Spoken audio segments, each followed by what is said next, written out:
એ non stop dandiya જેવી છીક કેવી છીક થાય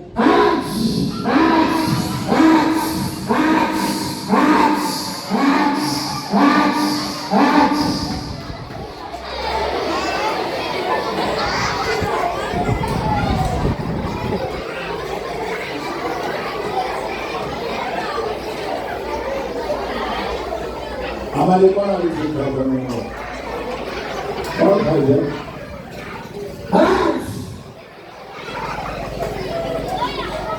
अरे ठीक खाए लोग ना मोरू जुआन बने सीधा ठीक तो ना मोरू के खाते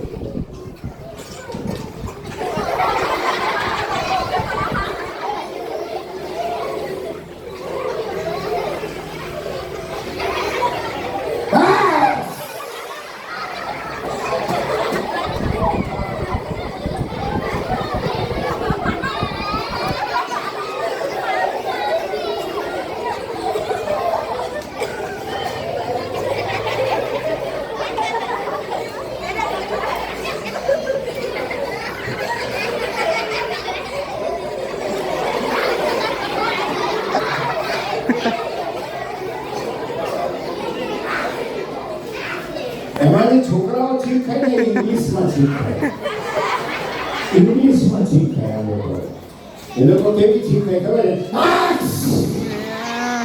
एक्सक्यूज मी प्लीज सॉरी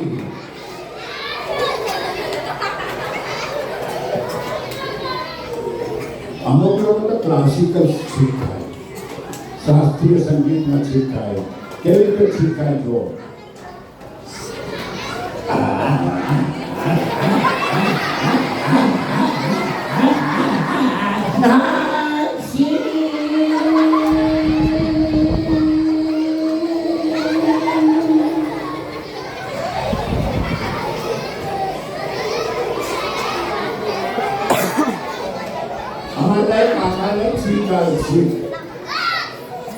छी ખાવામાં એટલો બધો આળસુ તે छी ખાઈને ગળી જાય એ छी ગળી જાય એ જબ્બા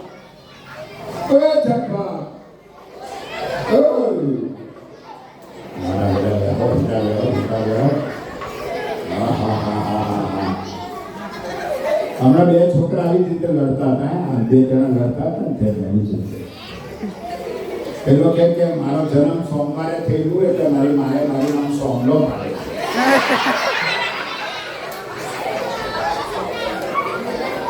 બીજો કે મારો જન્મ મંગળવારે થયેલો એટલે મારું નામ મંગળિયો પાડે ત્રીજો કે મારો જન્મ બુધવારે થયેલો એટલે મારા માપાએ મારું નામ બુદ્ધિયો પાડ્યું પેલો ચોથો કે મારો જન્મ ગુરુવારે થયેલો એટલે મારું નામ ગુરિયો પાડે પેલો કે તારી વાત સાચી મારો જન્મ શુક્રવારે થયેલો ને એટલે મારું નામ શુક્રિયો પાડે ત્રીજો વચ્ચે પડો કે મારો જન્મ શનિવારે થયેલો એટલે મારું નામ શનિયો પાડે છેલ્લે એક ગણ કે મારો જન્મ રવિવારે થયેલો એટલે મારું નામ રવલો પાડે એટલે પેલા બે થાપડમાં રવિવારે તો રજા હોય કાથી જન્મ ખબર નહીં આ છોકરાઓ એટલે એટલા બધા ઇન્ટેલિજન્ટ આજકાલ તો મોબાઈલ આવ્યા પછી તમે લોકો ડાયા તો તમને ખબર જ નથી મોબાઈલ શું છે તમે મોબાઈલ જાણતા બી નથી મોબાઈલ જોયું બી નથી મને ખબર છે તમને કોઈ મોબાઈલ ચલાવતા આવડતું પણ નથી આ બધું સાચું બોલું છું કે ખોટું બોલું ખોટું ને ખોટું ને ખોટું ને મોબાઈલ આવ્યા પછી બેટરી ખતમ મોબાઈલ આવ્યા પછી કેલેન્ડર ખતમ મોબાઈલ આવ્યા પછી કેલ્ક્યુલેટર ખતમ મોબાઈલ આવ્યા પછી ડાયરી ખતમ મોબાઈલ આવ્યા પછી તમારી યાદી ખતમ અને જો એ મોબાઈલ વાઈફના એકલા હાથમાં આવ્યો તો પછી બધી ખતમ મોબાઈલમાં હમણાં એક કાકા મારી ગયા મને કે રમેશભાઈ મને છીક જ નથી આવતી. હવે છીક આવે ને કેવી રીતે ગળી જાય છે તમે જોજો. ફેસ એક્સપ્રેશન કોમેડી છે. કોમેડીના 12 પ્રકાર છે. કે 12 પ્રકારમાંથી આ એક કોમેડીનો ફેસ એક્સપ્રેશન કોમેડી છે. એ છીક આવે અને ગળી જાય તો કેવી રીતે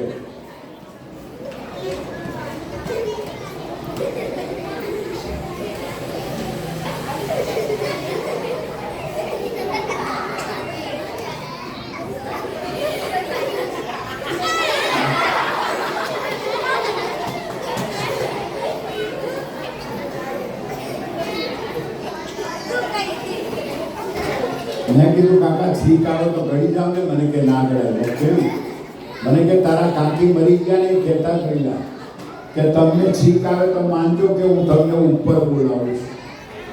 કાકો છીક ના પણ પુરુષ જેમ છોકરાઓ જેમ છીક ખાય અને હાથ સી એક્સક્યુઝ મી એ બોલે એમ છોકરીઓ પણ બોલે. છોકરીઓને છીક આવે તો કેવી રીતે બોલે ખબર છે? એમાં કોલેજન છોકરીઓ છીક ખાય ને એની સ્ટાઇલ બહુ સરસ હોય. કોલેજન છોકરી કેવી રીતે છીક ખાય?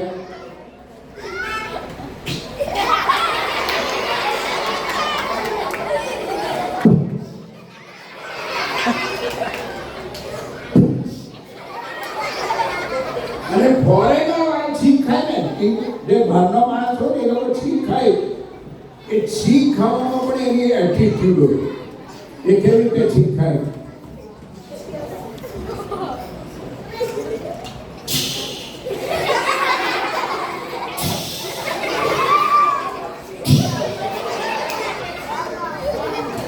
આપણને એમ કે સાયકલમાંથી અવાજ કાઢતો છે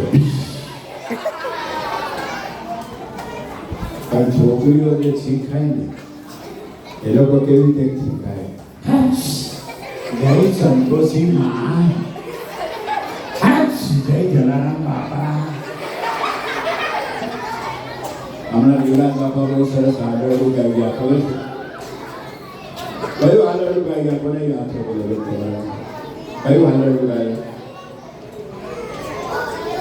કયું હાલરડું ગાયું? એ ચંપા શિવાજીનું હાલરડું. શિવાજી અને જીજાબાઈ ભારતના હિન્દુ ધર્મનો કોઈ મોટામાં મોટો રક્ષક હોય તો એ શિવાજી. અને ઝવેરચંદ્ર રાણી સાહેબે ઘોડિયામાં હિંચતા હિંચતા જીજાબાઈએ જે એને રસપાન કરાવ્યો અને એમાં એ હાલરડું ગાવ્યું હતું કે આપ માઓકે જાન લો ને જીજાબાઈને આવડા પાડ રે, જીજાબાઈને આજે હાલરડા આજે કોઈને આવડતા નથી. આ ગુજરાતી માતૃભાષા મહોત્સવ એટલા માટે આપણે કરીએ છીએ કે લોકોને ભાષાનો ખ્યાલ આવે. આજે કેવી રીતે હાલરડું કહે છે ખબર છે? એક હાથમાં છોકરોને એમ મરેલું ઉંડરડું નાખતો હોય એમ જોડીમાં નાખીને કે હોય કેમ હોવાનું હોય તમને કે આમાં છીએ અને પછી હાથમાં દોરી લઈને શું કહે? ટેંટા ટેંટા ટેંટા ટેંટા ટેંટા ટેંટા ટેંટા ટેંટા देखा है पहली बार साजन की आंखों में प्यार टीन टीना टीन टीन टीना टीन टीन टीना टीन टीन. પેલો છોકરો હોય એને માં લાગતી હોય પણ મારો ગુજરાતી આ દેશમાં લોકો સલમાન ખાનને યાદ રાખે છે. આ દેશમાં શાહરુખ ખાનને યાદ રાખે છે. આ દેશમાં સૈફ અલી ખાનને યાદ રાખે છે. પણ ઝવેરચંદ મેઘાણીને કોઈ યાદ નથી રાખતું. કવિ દુલાભાઈ કામને યાદ નથી રાખતું. પદ્મશ્રી દાસ સાહેબને કોઈ યાદ નથી રાખતું. અને એટલા માટે આવા ગુજરાતી ભાષાના મહોત્સવ આપણે કરવા પડે. 14 વર્ષની ચારણની દીકરી જ્યારે સોરઠની અંદર ઢાલિયો કાઢીને બેઠી હોય અને દૂરથી ઝવેરચંદ મેઘાણી સાહેબને આવતા જોઈ દીકરીની આંખમાંથી આમ ગળ ગળ ગળ ગળ આંસુ પડે કે મારા આંગણે આજે ઝવેરચંદ મેઘાણી સાહેબના બગલા પડે. એની જોડે કવિ કાગ બાપુ હતા. 14 વર્ષની ચારણની દીકરી બાપુને રામ રામ કરે, પોતાની ફાટેલી તૂટેલી ઓઢણી કાઢીને ઢોલિયો સાફ કરે, બાપુને બેસાડે અને પોતાની માં માંદી હોય એના માટે જે ચાંદપુર દૂધ રાખ્યું હોય એ દૂધનો કટોરો લઈને ઝેલિયામાં આપવા થાય. એ જ કહીએ એક અવાજ આવે કે સાવધ આવ્યો, સાવધ આવ્યો, સાવધ આવ્યો, ભાગો ભાગો ભાગો. આટલો અવાજ પોતાની સાથમાં એ ભારતની દીકરી, એ ગુજરાતની દીકરી, એ 14 વર્ષની ચારણની દીકરી એક બાજુ ઝવેરચંદ મેઘાણી સાહેબને હેઠા મૂકી દે, એક બાજુ દૂધનો કટોરો હેઠો મૂકી દે અને ખૂણામાંથી ઘડિયાળી ડાંગ ઉઠાવીને જ્યારે અવાજની દિશામાં દોડે છે ત્યારે કવિ ઝવેરચંદ મેઘાણી કાગળ અને કલમ કાઢ્યા વિના પોતાની કંઠમાંથી કવિતા કાઢીને ચારણ કર્યા લાગે. એને લખ્યું છે